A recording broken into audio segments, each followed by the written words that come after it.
এখন হয়তো কেউ কেউ বলতে পারেন, আমরা কি সকল মা বোনের কাছে এই ফ্যামিলি কার্ডটা পৌঁছে দিব? না, সেভাবে করছি না, করছি তবে একটু অন্যভাবে। বাংলাদেশে আমরা যদি পরিবার হিসেবে দেখি, 4 কোটি পরিবার আছে বাংলাদেশে। 70% মতন গ্রামে থাকেন, 30% মতন পরিবার শহর অঞ্চলগুলোতে থাকেন। আমরা কাজটি শুরু করব পরিবার ভিত্তিক। প্রথমে গ্রাম থেকেই শুরু করব, শহরেরও কিছু কিছু অংশ নেব। যেই শহরের যেই অংশগুলোতে সাধারণত দরিদ্র, নিম্নবিত্ত, নিম্ন মধ্যবিত্ত মানুষ পরিবারগুলো থাকেন, সেই পরিবারগুলোকে দিয়ে।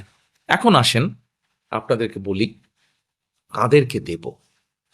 ধরুন আপনি একজন গৃহিণী, আপনি একজন মা, আপনার পরিবারের সদস্য সংখ্যা হয়তো 5 বা 6।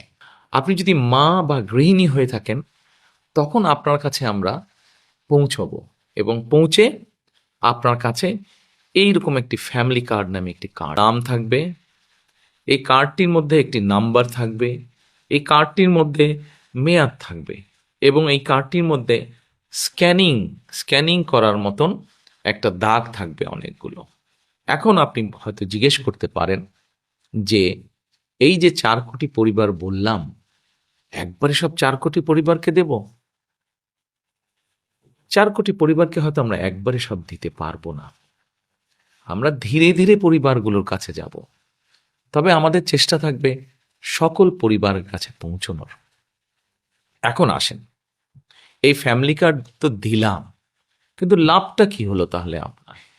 লাভটা হচ্ছে এইরকম, এই ফ্যামিলি কার্ডের মাধ্যমে আমরা প্রতি মাসে আপনার কাছে, অর্থাৎ আপনি যেই মা বা যে গৃহিণী আপনি, আপনার কাছে আমরা প্রতি মাসে 2 থেকে 2,500 টাকা হয় নগদ, অথবা আপনার পরিবারের যে প্রয়োজনীয় খাদ্য সামগ্রী, 5 জনের পরিবার হিসাব ধরে প্রয়োজনীয় যে খাদ্য সামগ্রী, এরকম কতগুলো খাদ্য সামগ্রী আমরা আপনার কাছে পৌঁছে দিব।